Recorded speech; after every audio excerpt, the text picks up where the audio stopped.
All right, I'm Nathan. I'm Nick, and we are on the acre. Literally. Yeah, So you guys are microgreen only production. Yes, sir. You currently. guys sell to chefs, sell to farmers market, and we had a pretty good day at the farmers market this morning, which Yep. we'll get into.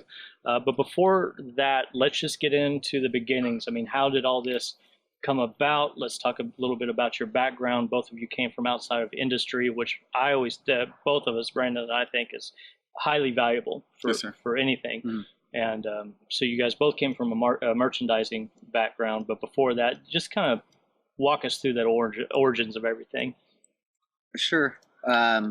So it started with just a common interest in with growing in general, plants. My family are commercial farmers. Nathan, his family also has. Yeah, I went to school for biology. I had a lot of love of science growing up, and I've always enjoyed watching plants grow and experimenting and figuring out, what's going on. And that's naturally led me to studying plants. And when I met Nick, found out that his family were farmers. They were interested in, he was interested in creating a hydroponic farm, and we immediately kind of connected in that fashion. And we started studying about aquaponics and building systems, and started buying lights and growing seedlings inside to transfer to our system. I'm gonna start with the wrong turn first, though. We got too excited and we bought the greenhouse, the really nice commercial greenhouse, because we were ready to go. Yeah. We went and disassembled it. Took us like 3 months. Got it home, and after a little bit more studying, realized it was not right, wrong size, and had to kind of reevaluate what we were doing. That was aquaponics, and just kind of getting back into the details of it. We ran across microgreens at a place we were visiting, and We were interested in seeing what that was all about, so we broke out the bread pan, that you make banana bread my in, mother's threw bread some pan. soil in there, and threw some seeds on top, and Happened. we grew a spicy micro mix from Johnny Seeds, and took that harvest to 2 restaurants and got an order for 7 pounds a week. It was quite lucky, I would say, now right you had to place, right produce. time.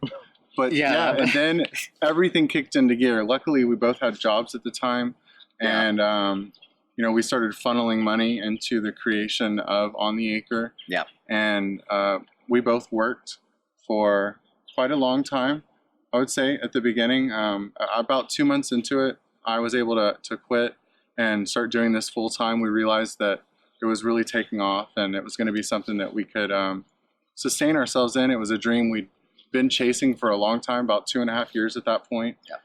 And we decided to take the plunge. So Nick kept working. I started doing the greenhouse or the grow room full time, and he That's He about was- the time we moved out here. that was It's about, right when you were able to stop working. His parents were very helpful in helpful having in letting us land. use the space. Yep, and a room for us to use. Yep. And we're renting it from them for a very reasonable price. Having that family support's very important whenever you're taking a plunge like this. That's not possible for everyone, but it really comes in handy to know that if we weren't able to pay the rent, that we're not going to get evicted. Well, it's one of those things. You can't do It's it on your small, own. yeah. Nobody can. No, yeah, it takes a small army. I am interested because whenever we come to an interview like this, typically it's ideal when we get to do what we did last night, have dinner, and we get to spend some time together today. But this is the first time we talked about your family's background in Yeah. farming. I'm interested to see what kind of farming they did. Sure. So my father's side of the family, they're commercial farmers. It's in North Dakota. So it's your breadbasket, your wheat, barley, oat, rape, mustard, like all of those 7 grains. And it's, 7 days a week, just like this kind of farming is. So this is like micro urban farming, it's on an itty bitty scale, but they do this. I grew up around huge, yeah. I mean, tires as big as I was, and getting to drive, the harvest and my uncle's, Combines. yeah, driving combines and 16-wheelers to deliver wheat and oat, and it's a lot up there, but they work hard. They're happy people, and it had a big effect on me as a child growing up when I visit them on the summers and work with them. then come back to school down here. I've never got a chance to ask this on the podcast because we haven't had it. But what are some of the similarities? Let's start there between a big commodity farm like that and this type of farming. I mean, obviously there's vast differences, and it might as well be night and day. But is there anything that you were able to bring back from that was able to help here? Really just like a persistence. Farming in general, it's just hard work. It's every day of the week. It's every hour of the day. It's a lifestyle. It's something that it's more than a job. It's a life. It's something that it becomes more than work. It's a lifestyle for us. I think that's been a reason that we've also been successful, as both of us are very open and. So my family, they're not farmers. But the similarities that I see are when you look at one of our shelves and you see 16 trays, all different colors. It's just like being in an airplane and looking down at fields. So I imagine each of those individual trays being a whole field of a crop. Yeah. And as you know, you put one microgreen on a dish is just like one cob of corn on a dish. Yeah. That's Same things. I see that It's as a a matter of similarity. scale. It's just a matter of scale and a matter of usage.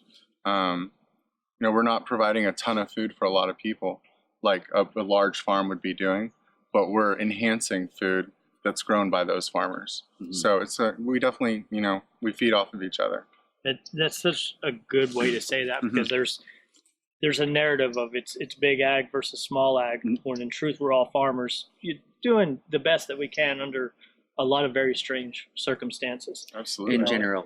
And the ecosystem then extends to either the people that sell at the stores, they're selling you a prepared dish at a restaurant, they're preparing these works of art, and then it comes down to the people that have to eat to sustain themselves, and then people that eat as an event. We're going to go out Friday night, it's date night, or it's family night, or something like that. So the ecosystem just keeps on spreading and spreading and spreading, and those interconnections are something, you know, that we've really focused on how all of us can help each other. So that's a great way to bring big ag and small ag together. It's very important to me that we find ways to connect with each other. Bridge the gap. Bring people in, a part of, not apart from. It's all very important to me.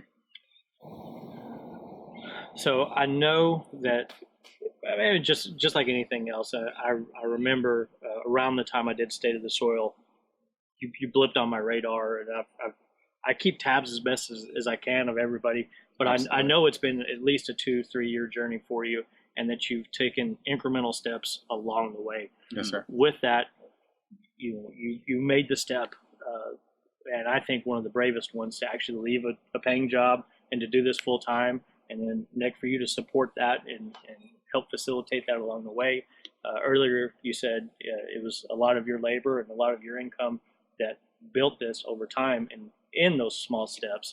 So between you leaving and then, what were some of the sacrifices that you guys had to make? Like, it's funny when you start out, a small purchase now was so big back then. Oh man, I remember that first stack of 20 trays or 30 trays that we bought, and thinking, oh my God, this is so expensive. I can't believe we're spending so much money on this. And today I can buy that 5 times, you know, and we're okay with that. Because it's making you money. Yeah, because we know that the money is there. It's making us money, and we've proven over time that that investment is going to give us a return. Yep.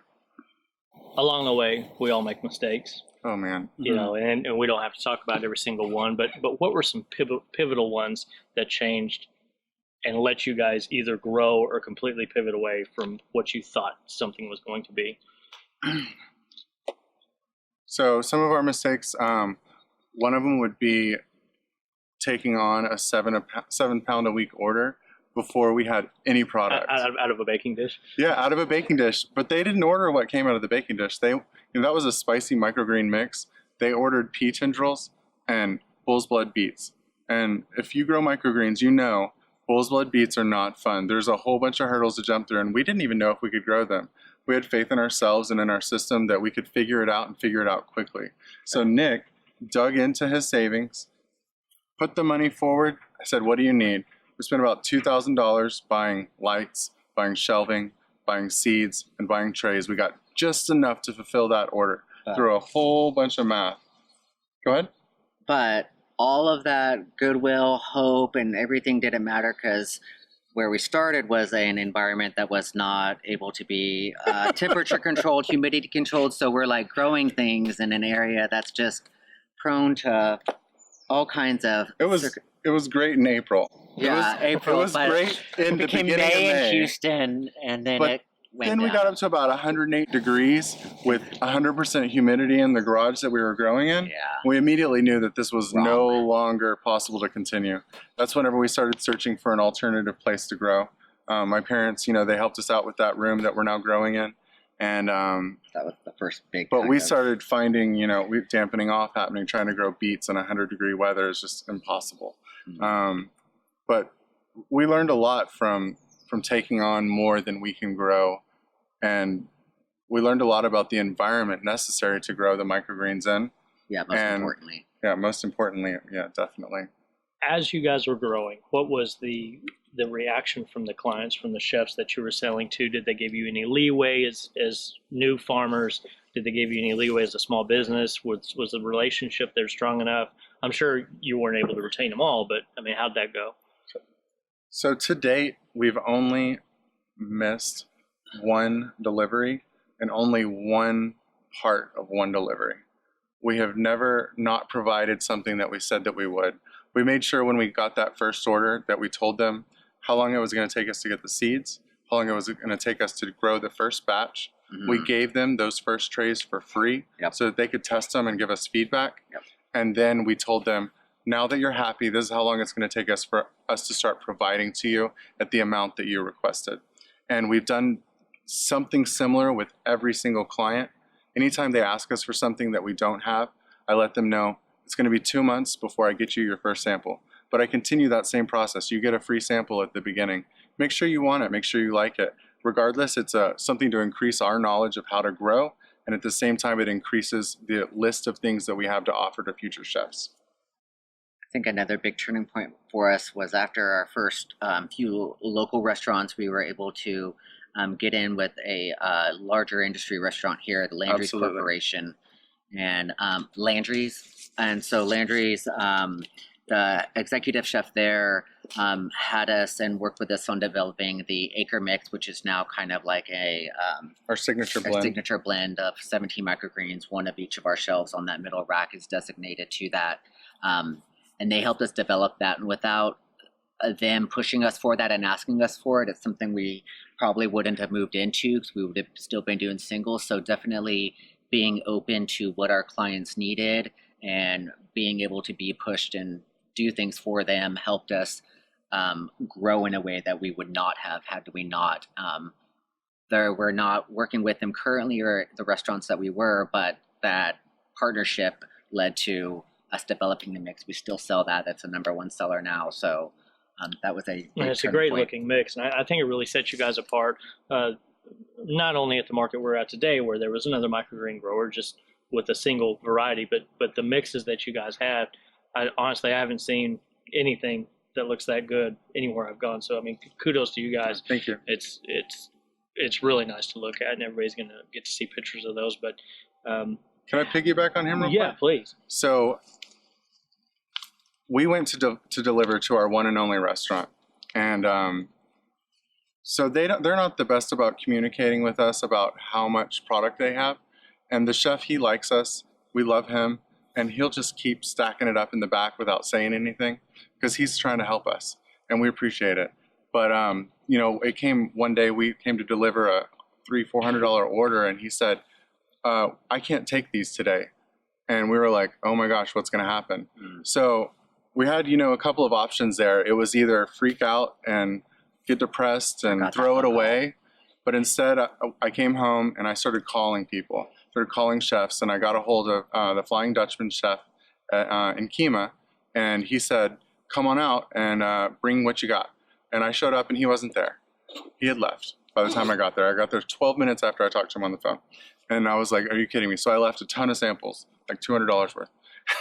And Didn't hear from him. So I called back the next week and he said, yeah, your samples were awesome, man. Come up here. And I was like, okay. So I went up there and he was like, yeah, so how much? And, you know, do you have a rainbow mix? And I was like, rainbow mix? What is this rainbow mix? And I said, I can make you a mix of whatever you want. You tell me what you want. I'll order the seeds. And he brought out a sample of his rainbow mix. It looked pretty bad. You know, you could tell that it was from a distributor. It had been, you know, 2 days of the distributor, 3 days before it got to the restaurant, and they'd had it for a couple days. So it wasn't in great shape. So I was like, I'll make you a mix. Well, right after I left, I got a phone call from the same chef. He said, hey, can you come back? And I was like, okay, sure. He said, there's someone here I want you to meet. So when I went back, that was the executive chef that Nick was talking about a second ago. We started talking, and he's the one that helped us develop our rainbow mix, which we call the acre mix because on the acre. But we've run into it multiple times where when you get to a restaurant, they don't use microgreens enough to be able to use an individual. You know, they don't know that they want nasturtia. They don't know that they want yellow chard, but they do know that they want to use microgreens. And the easiest way to get them into that is to have a universal mix that looks beautiful on everything and tastes good with everything. And that's what our acre mix is, and that's what they helped us develop. But the whole point of this story is taking that really bad situation of $300 of lost product, and we turned it into a product that is over 50% of our sales currently. That's fantastic. And so the acre mix, you guys are mixing that yourself. You're ordering the seeds, combining it. Oh yeah, yes sir. You've got to quit calling me. I'm sorry, I can't help it. You're in a position of authority right now because you're asking the questions. I was in the Navy for 6 years, so it's automatic. Is that Flying Dutchman? Is that the place that it's like on a second? Yes, sir. Yeah, there it goes. But it's right off of the bay, right? And it's in Kemah, you know, on the boardwalk. On the boardwalk, but you have to walk upstairs, and it's this whole thing. You get correct. Okay. It used to be a really popular restaurant about 15 years ago. I never come to Houston, but I've eaten there twice. Exactly. So yeah. It's a very good restaurant. Owned by Tillman Fertitta, the Landry's. Didn't used to be, but it's now. Yeah. So, well, now that you have that mix, is there any other proprietary mixes that you guys are experimenting on, or are you going to expand on that model? Absolutely. It's something we talk about constantly. So when we have started to look at getting back into the farmers market, which is our first step back into it today. It wasn't our first one, but it was our first one in the past 3 months or so. And we definitely felt that at them being an authority on the culinary experience, flavor profiles, being able to talk more about the value of our product and ways in which they can incorporate it into their everyday meals or into those special occasions that they want to do in both ways, that that was more valuable to the customers and we could sell more that way than trying to do individuals. So we have experimented with two other mixes right now, a mirepoix. It's basically basis of all French cooking, celery, onion, carrots. It's a very clean taste, a very hearty taste to it. Another one that we tried was a salad mix, and it was in addition to the acre mix. The acre mix, lots of flavor, lots of boldness, lots of spice. The salad mix we wanted as an alternative, so it only had 5 ingredients, not 17. It's much more tame. Much more subtle. Simple. You get a little bit of cabbage, a little bit of kohlrabi, arugula, and then we some experimented with our little new radishes we were growing. That was super cute. Trying to grow some miniature vegetables, some micro vegetables. Didn't have the greatest success with it, but they looked really good in the packages. And stuck in there. And then not quite mixes were so many varieties, but we went into like a single species and we offered a mustard mix, which is 3 types of mustard, or a basil mix, a trio of 3 basils, just to give you a more complete flavor profile of what that's about for customers. So you can tell them, you're getting 3 things for one. You're getting 17 ingredients in one dish. You're getting 5 in one, and it kind of makes everything a little bit more than you're getting just peas or just this. Just like a chef, a customer. Microgreens are not super approachable. It's not a carrot. It's not a tomato. It's not celery. They don't know what to do with it. So when you give them a mix and you tell them you can use it on anything, it's much easier than giving them beets and saying it's really good with pork. You know, they want something that's universal that they can use like cheese.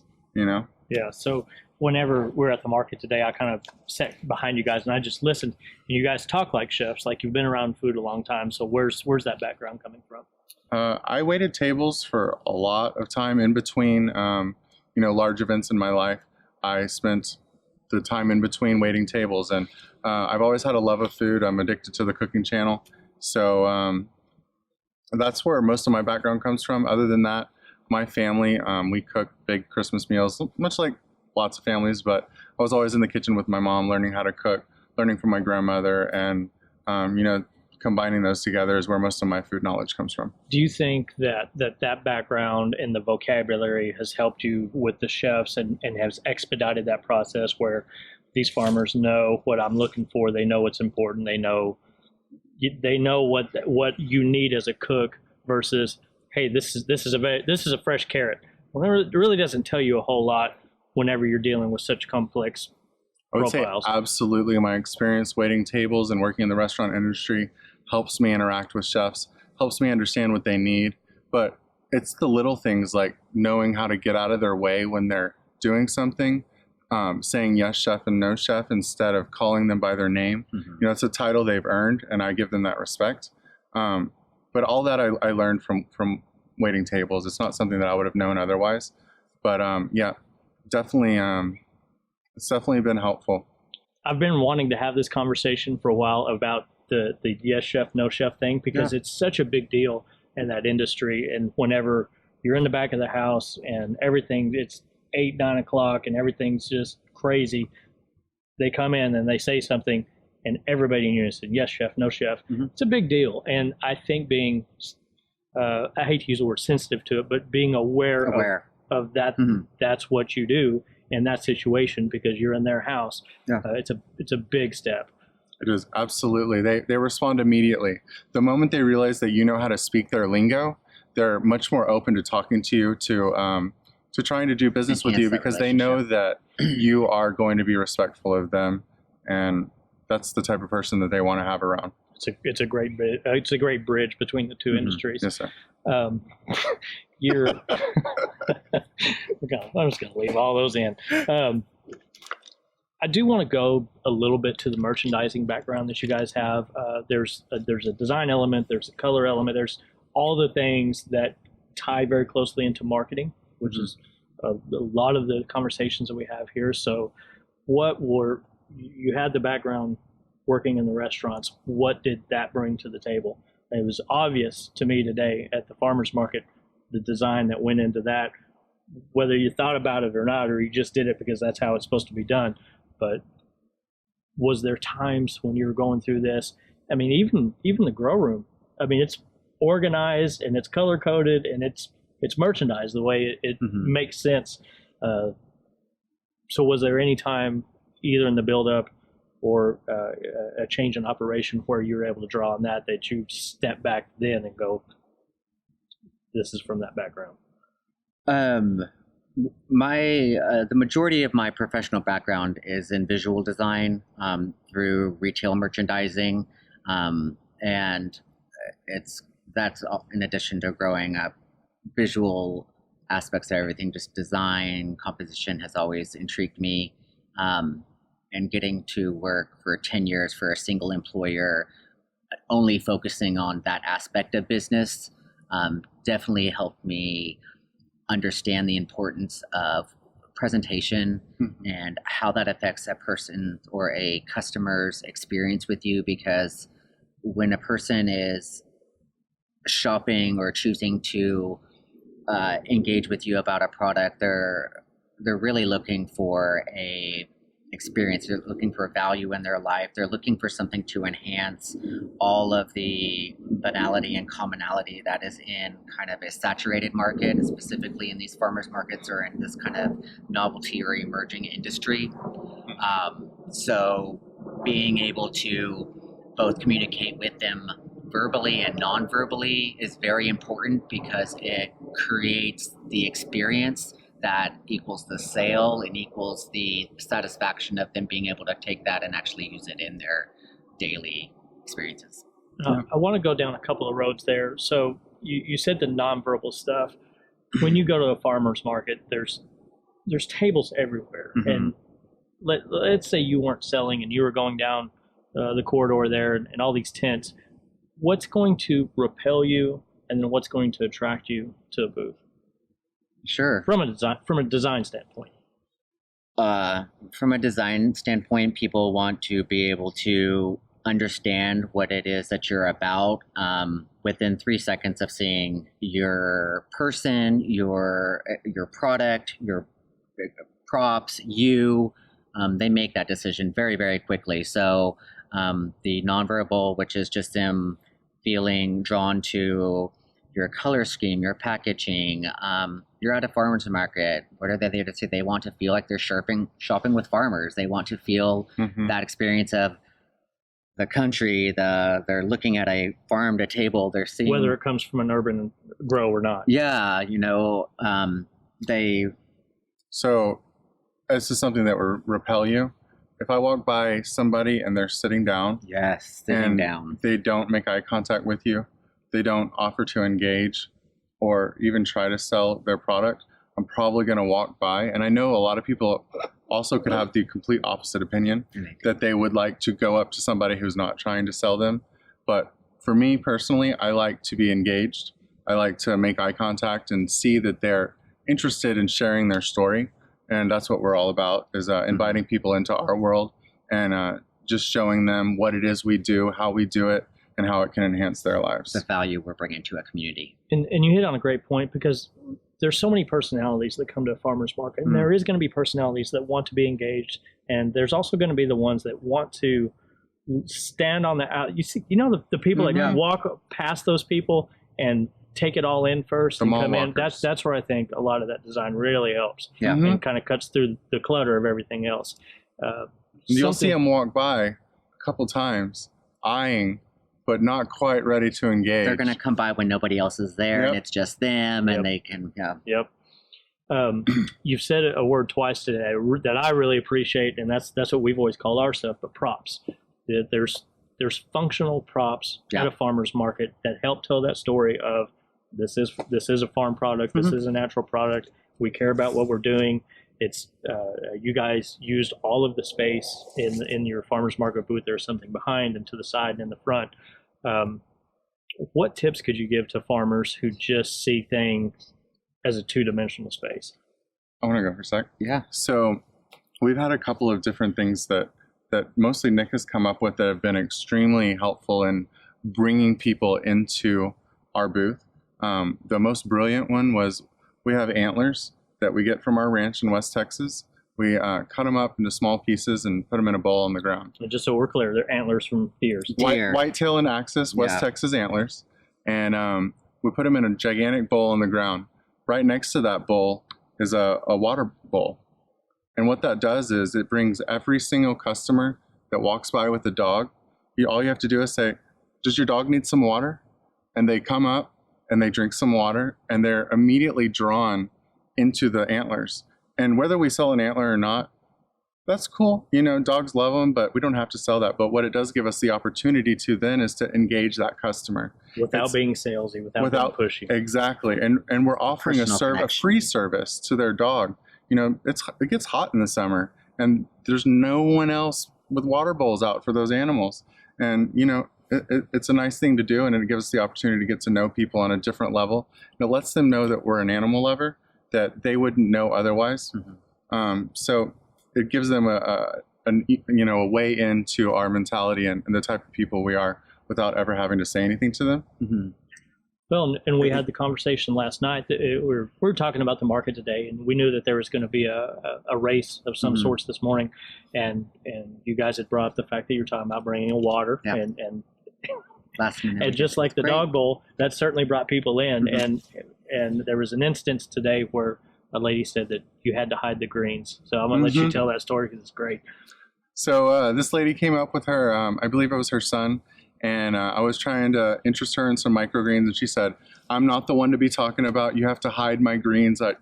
I don't want any. I was like, well, try one. And she was like, no, no, no, no. But my husband, he's the vegetable eater. He's the green eater. Wait for him to get here. So the husband shows up, and he ends up buying quite a bit. Yes. In all of his majesty and his purple. And we talked for a good like 15 minutes. But at the end, while we were concluding that sale, the wife and the child walked back up with, candy in tow and Chex Mix in tow and all this other stuff. And I said, would you like some water? And she said, oh yeah, that would be nice. And so she took some, and I said, it's lemon infused basil water. And she took a sip, and I let her know. I said, so we hid the greens for you. And I opened up the lid to the water jug, and inside you can see all of the basil, commingling with the lemon and the water inside. And she's like, that was really, really good. And I was like, that's, I was sitting back watching that whole thing go down, and when you said that, man, I about stood up and applauded. I mean, it was such a quick play on the previous conversation, and it drove home the point that you guys really do have a fantastic service, and that the greens are so much better than what they could get anywhere else. And plus, having the water there, just like the dogs, it was a good way to introduce in a non-salesy way. Correct. And multiple times we sold a couple of our basil trios just because of the water being there. Yeah. How much did that cost to put out? Nothing. Exactly. Yeah, nothing. You're asking about the propping and how somebody who doesn't necessarily have a big background, how that plays an impact on your ability to sell. And I think the point is that your propping should enhance the experience. It's not just a prop. It's more than just something pretty. It actually is functioning, where we didn't have that water jug before, but the addition of one water jug created the personable moment that brought them in. And then from there, we're able to expand on, we've broken down that barrier, and they're willing to listen to what a microgreen is. They're willing to try this. They're willing to try the next one and the next one and the next one. And then all of a sudden they want all four of them, maybe just that one, but that didn't happen because of not having that water, or the dog bowl, or the without cracker, the water, we may have never had that opportunity. Correct. These certain props or certain things help people connect with you or what it is that they're looking for while they're at that market. And some of these things serve multiple roles. You not only bring the products to the market in those wooden boxes, but then those wooden boxes then become the shelves. So you're not having to set things up. You're just repurposing what you're already using. I love the design of some really clever farmers markets, and I've seen some really good ones and some really shitty ones. But you guys have, it was nice and clean. I especially like the tablecloths. It's the type of tablecloths that fit over the bottom of the legs, and it makes like a podium of sorts. It's not distracting. It highlights your hides product. all the legs and anything, the Pringle cans back there. So it's just a very well thought out design, and we're going to have pictures of that up for sure. But to touch on that, we actually did a mock setup the day before. Jana came down, and the three of us, we got all together and we decided how we were going to set it all up so that we would be prepared when we got there. And I think that's a really important part of the process of getting prepared for a farmer's market. Evolution. Because if you're going to your first farmer's market, you have no idea how hectic it's going to be. And you think that an hour of setup time in the beginning is enough, but it's not, especially if you're not prepared. You're going to be setting stuff up. People are going to start asking you questions, and you're going to get flustered.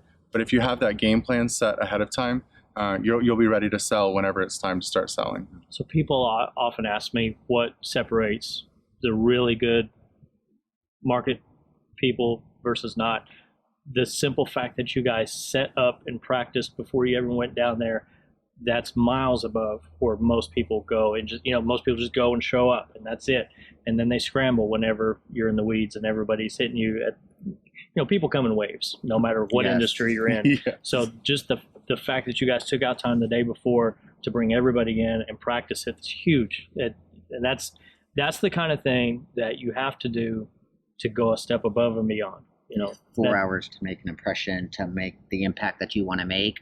And out of that 4 hours, maybe 2 of that is actually intense and you're getting that exposure. The other part is the setup, the breakdown, all of those lulls. But being ready to respond at full throttle when it's needed of you is really important. To any situation. And that doesn't happen without going through all of the little details that we did before. And Well, and even afterwards, we talked about a choke point where the cilantro was kind of hidden, and then you're going to be able to take that back. You guys still had a fantastic day, but even after that, you were still finding ways to improve on it for the next time. Where's the choke points? Where's the workflow getting congested and stopped? We realized today that having only the number of products that we can all actively sell, in our brains at a given point in time, we noticed today that we had maybe 2 or 3 too many products, and they were not getting talked about. Yeah. They weren't getting sampled because a customer is going to try maybe 3 things before it starts to become too much. And when you have 12 products, well, then some things are going to get left. Tasting. Yeah, some things start to get left behind, and so learning to condense and streamline our product line is definitely a takeaway we have today. So, maybe Nick's selling 4 things, I'm selling 4 things, and we only bring 8 things total. But then we're able to keep all those things in the forefront. And when he's talking to someone and I'm talking to a different person, we're each selling all 8 products at the same time.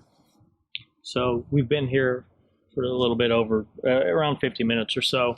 We talked a little bit about the farming, and now we've talked a lot about the merchandising, client psychology, and stuff like that. On an average week, how much of your time is actually spent farming versus the administration, the marketing, the selling, and everything else that goes along with it? Or are you able to delegate some of those? So any given day, I think there's about 8 to 10 hours worth of work that if we're going to stay on top of everything, needs to get done, including the paperwork. Well, we do paperwork once a week. That's kind of a thing that we've set up, and it's been going really well for us. We have our good friend Jana, who's sitting behind the camera right now. She say hi, Jana. Oh, there you go. She helps us with our bookkeeping, our accounting, and any other things that we need. But she only comes around once a week. She has a full-time job, but she also helps farmers. Yeah, and she helps us at the farmers markets. But I would say about 8 to 10 hours every 7 days a week is pretty much the requirement.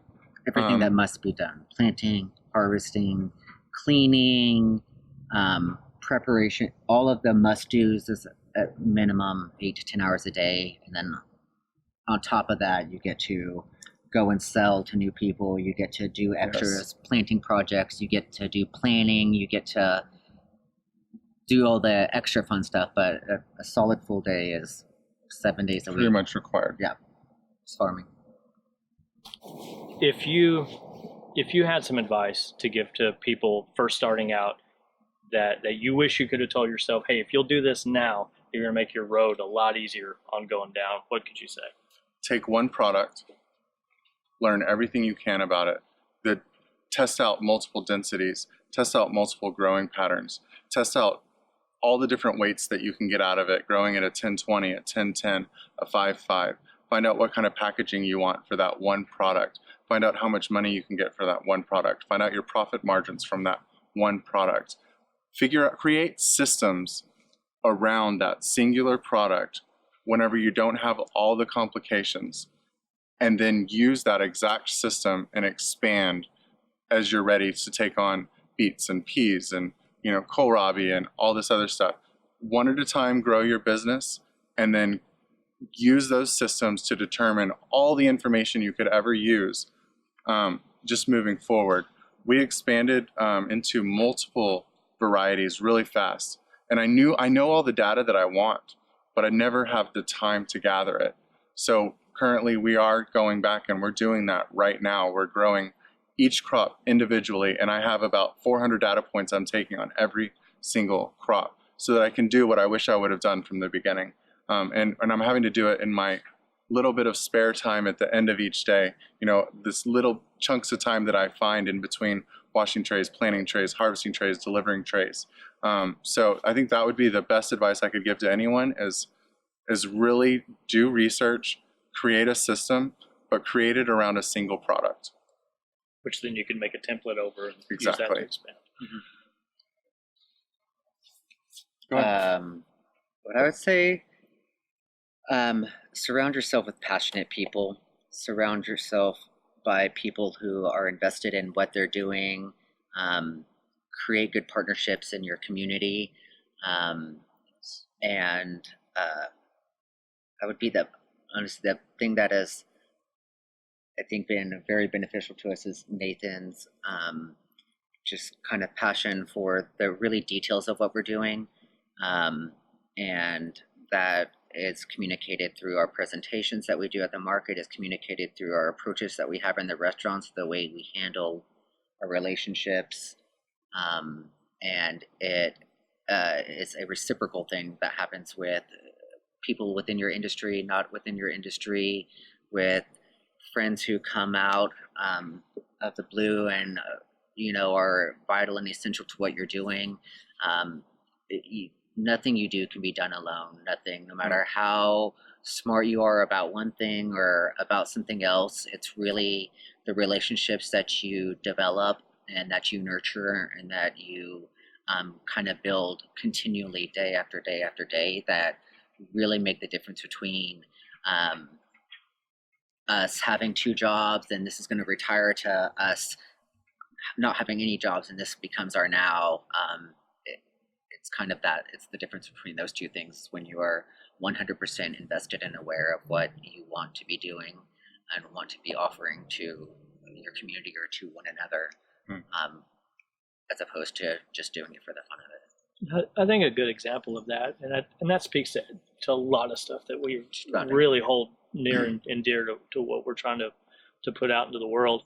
But last night we ate at one of your restaurants that was referred to you by a banker or a finance accountant. Yeah. Okay, so your accountant referred you there. You guys went. When we were there last night, the chef came out. He was super excited to see you guys. I mean, it was just everything was so positive, and food was fantastic.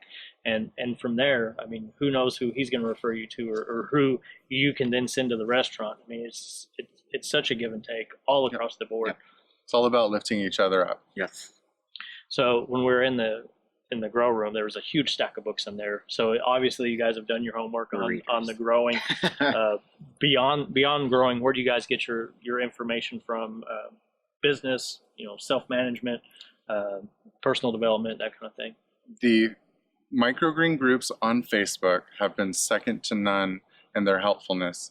I've made some really amazing friends on there, people I talk to on a daily basis. We have each other's phone numbers, and anytime we have issues or problems, I know that I can go there and I can say, hey, I've got this tray, I've got this issue, these are my pictures, and within an hour I'll have at least 5 or 6 suggestions on how to fix that.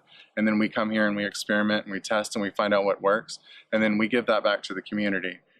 At least 3 or 4 times a week I go on and I answer as many questions as I can, because I'm now no longer in the role where I'm trying to figure out how to do stuff. I understand how things work now.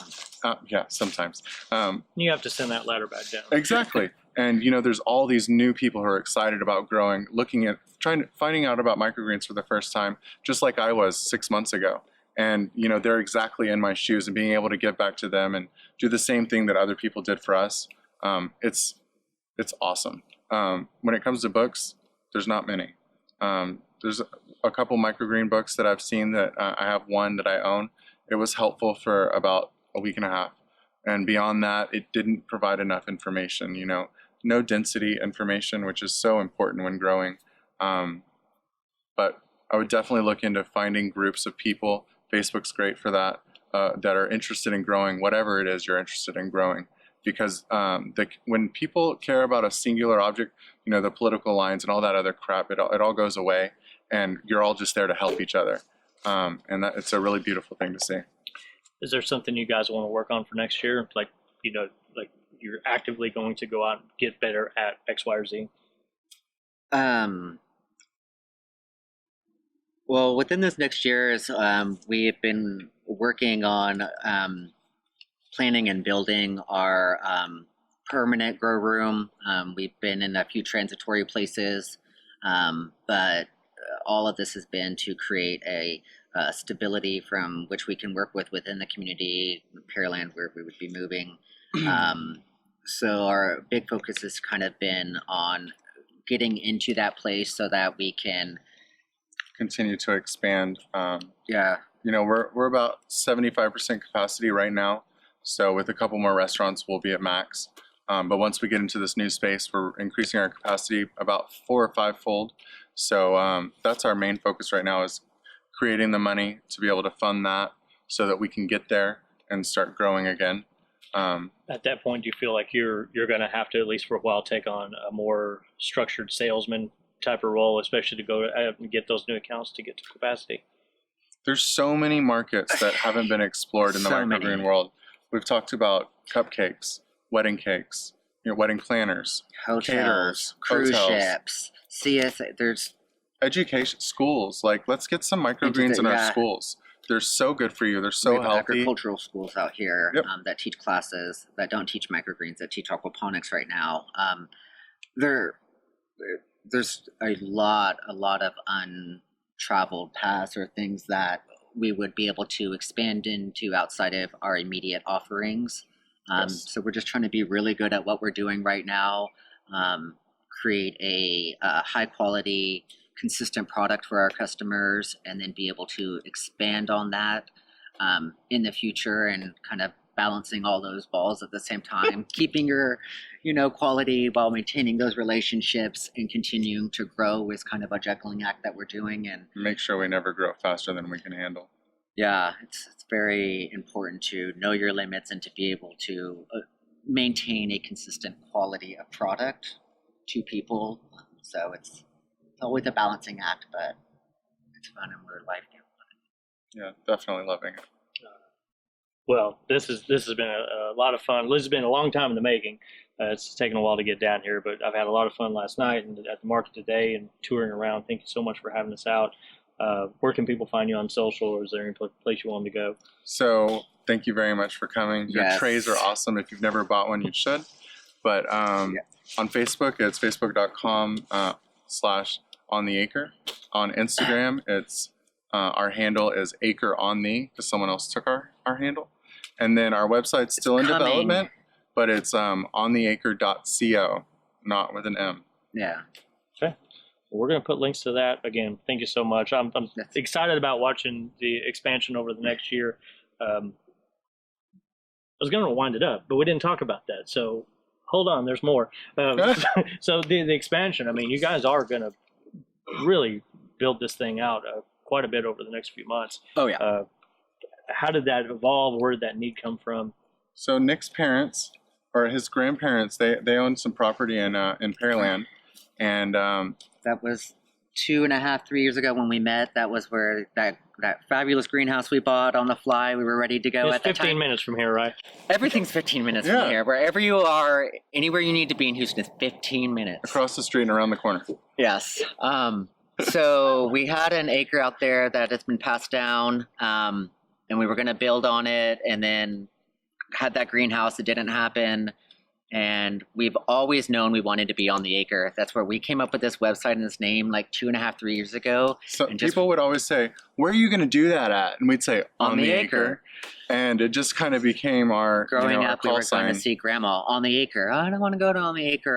Because Grandma lived on the acre, and so on the acre was where it was all going to happen. So that's where the name came from. That's where our mind has been. That's where we're going through every twist, turn.